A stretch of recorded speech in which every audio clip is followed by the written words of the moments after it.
ছাত্র জনতার আন্দোলনের মুখে ২০২৪ সালের ৫ আগস্ট ভারতে পালিয়ে যান ক্ষমতাচ্যুত প্রধানমন্ত্রী শেখ হাসিনা। এরপর থেকে সে দেশেই বসবাস করছেন তিনি। গণহত্যাসহ বিভিন্ন অপরাধের অভিযোগে বিচারের জন্য তাকে ফেরত চেয়ে একাধিকবার তাগিদ দিয়েছে বাংলাদেশ সরকার। তবে এ বিষয়ে কোনো সাড়া দেয়নি ভারত সরকার। শুধু শেখ হাসিনা নয়, ক্ষমতা হারানোর পর আওয়ামী লীগের অসংখ্য নেতাকর্মী ভারতে পালিয়ে গেছেন। ওদের স্বপ্ন পূরণে পাশে থাকতে পেরে আমরা গর্বিত। তাদের বেশিরভাগই পশ্চিমবঙ্গের বিভিন্ন এলাকায় গা ঢাকা দিয়ে আছেন। এদের মধ্যে কলকাতা শহরে আওয়ামী লীগ নেতাকর্মীদের অবস্থান সবচেয়ে বেশি। বাংলাদেশে বিভিন্ন অপরাধে অভিযুক্তদের এই অবস্থান নিয়ে অনেকের মধ্যে আতঙ্ক ও উদ্বেগ তৈরি হয়েছে। কোন রকম বহিরাগতকে এখানে শেল্টার দেওয়ার কোনো প্রয়োজন নেই। এটা সাধারণ বাঙালি হিসাবে এটা আমার চাওয়া, এটা আমার দরকার, এটা আমার ন্যায্য দাবি। কেন করছে সরকার আমাদের অন্ধকারে রেখে? কেন এরকম করে বাংলাদেশিদের এখানে রেখে দিচ্ছে? যেখানে বাংলাদেশি বলে দাগিয়ে দেওয়া হচ্ছে সেখানে আবার বাংলাদেশিকে প্রশ্রয় দিয়ে এখানে তাদের রাখা হচ্ছে। পশ্চিমবঙ্গে এবং দিল্লিতে যাদেরকে জামাই আদর করে রেখে দেওয়া হয়েছে, কেন্দ্রীয় সরকার রেখে দিয়েছে তাদের তত্ত্বাবধানে, তো আমি পশ্চিমবঙ্গের বাইরে বাঙালিকে বাংলা ভাষা কথা বলার জন্য বাংলাদেশি হিসেবে, বিদেশি হিসেবে, রোহিঙ্গা হিসেবে দাগিয়ে দিচ্ছে।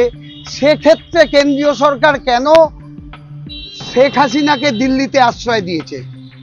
তাহলে শেখ হাসিনার মতো নেতা নেত্রীরা যারা পশ্চিমবঙ্গে নিউ টাউন, রাজারহাট তৎস অঞ্চলে ছড়িয়ে ছিটিয়ে মানে যেসব ফ্ল্যাটে হাই রাইজ বিল্ডিং এ রয়েছে, তাদেরকে কেন খুঁজে বের করে পুশব্যাক করা হচ্ছে না বাংলাদেশে? কলকাতায় আত্মগোপনে থাকা অধিকাংশ আওয়ামী লীগ নেতাকর্মী এখন পর্যন্ত প্রকাশ্যে দেখা যায়নি। মাঝে অবশ্য আওয়ামী লীগের সাধারণ সম্পাদক ওবায়দুল কাদেরের একটি ছবি ভাইরাল হয়েছিল।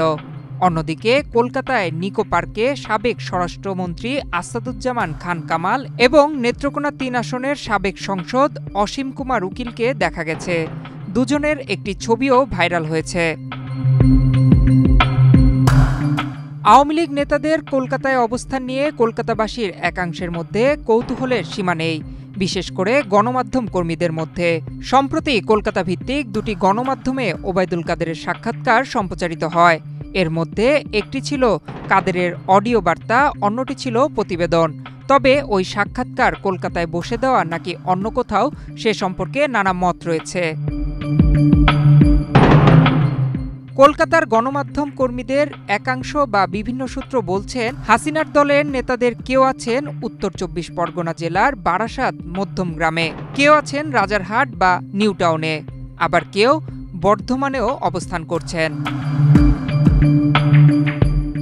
বিভিন্ন সময়ে আলোচনায় আসা তথ্য অনুযায়ী আওয়ামী লীগের সেকেন্ড ইন কমান্ড ও সাবেক যোগাযোগ ও সেতুমন্ত্রী ওবায়দুল কাদেরের অবস্থান রাজারহাট নিউ মার্কেটের সঞ্জীবা গার্ডেন। এই অভিজাত আবাসনেই নাকি রয়েছেন ঢাকা ১৩ আসনের সাবেক সংসদ সদস্য জাহাঙ্গীর কবির নানক এবং ঢাকা ১১ আসনের সাবেক সংসদ সদস্য আসাদুজ্জামান খান কামাল। কলকাতার নিউ মার্কেট এলাকায় অবস্থান করছেন টাঙ্গাইল ২ আসনের সাবেক সংসদ সদস্য তানভীর হাসান ওরফে ছোট মনির এবং ফেনী ২ আসনের সাবেক সংসদ সদস্য নিজামুদ্দিন হাজারি। কলকাতার উপকণ্ঠে উত্তর ২৪ পরগনা জেলার বারাসাতে আছেন নেত্রকোনা ৩ আসনের সাবেক সংসদ সদস্য অসীম কুমার উকিল। কলকাতার পার্ক স্ট্রিট এলাকায় রয়েছেন ঢাকা ৮ আসনের সাবেক সংসদ সদস্য বাহাউদ্দিন নাসিম। পার্ক সার্কাস এলাকায় অবস্থান করছেন চাঁদপুর ২ আসনের সাবেক সংসদ মোফাজ্জল হোসেন চৌধুরী মায়া। দক্ষিণ কলকাতা যাদবপুর এলাকায় আত্মগোপন করে আছেন ঢাকা ১০ আসনের সংসদ সদস্য চিত্রনায়ক ফেরদৌস আহমেদ। বর্ধমান জেলার কাটোয়ার নবাবহাটে থাকছেন রাজশাহী ৬ আসনের সাবেক সাংসদ শাহরিয়ার আলমের মতো নেতারা। যদিও ওইসব ঠিকানায় খোঁজ নিয়েও তাদের কোনো সন্ধান মেলেনি। অর্থাৎ সরকার পরিবর্তনের ১ বছরের মাথায় বাংলাদেশ থেকে পালিয়ে যাওয়া আওয়ামী লীগের নেতারা কে কোথায় আত্মগোপন করে আছেন তা এখনও স্পষ্ট নয়। ভারতে তাদের অবস্থান নিয়ে প্রশ্ন তুলেছেন কলকাতার অনেক মানুষ। সম্প্রতি পশ্চিমবঙ্গের মুখ্যমন্ত্রী মমতা ব্যানার্জির মুখেও উঠে আসে হাসিনা সহ আওয়ামী লীগ নেতাদের ভারতে অবস্থানের প্রসঙ্গটি। আমাদের অতিথি তো কয়েকজনকে রেখেছে ভারত সরকার, আমি কি না বলেছি? তার কারণ পলিটিক্যাল রিজন আছে।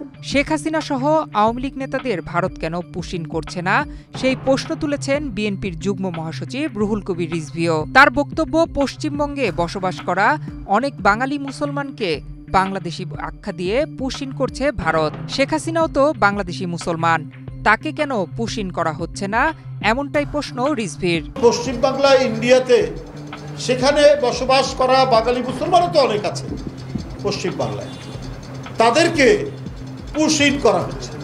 শেখ হাসিনাও তো বাঙালি মুসলমান, বাংলাদেশের মানুষ, তাকে পুশিন করছেন না কেন? মমতা বা রিজভীর মতো কলকাতার অনেক সাধারণ মানুষও হাসিনা সহ বাংলাদেশিদের ভারতে অবস্থান নিয়ে প্রশ্ন তুলেছেন।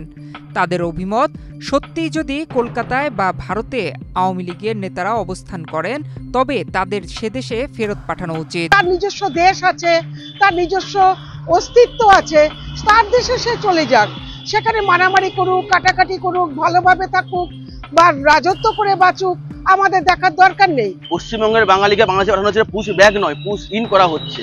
কারণ ও ভারতের বাঙালি, ও বাংলাদেশের বাঙালি নয়। অথচ যেসব কেন্দ্রীয় সরকার জামাই আদর করে বাংলাদেশের বাঙালিদেরকে, বাংলাদেশের মানুষদের নিয়ে এসে শেখ হাসিনাকে বা এইসব নেতামন্ত্রী নিয়ে এসে দিল্লিতে পুষছে, আমার ট্যাক্সের টাকায় ওকে খাওয়াচ্ছে, পড়াচ্ছে, ওকে পুশ ব্যাক করা উচিত বাংলাদেশে। কেন ওকে জামাই আদর করে ভারতে রাখা হচ্ছে এবং ভারতের ওদের টাকাতে ওদের খাওয়ানো হচ্ছে? নয়ন বিশ্বাস, বাংলাদেশ প্রতিদিন।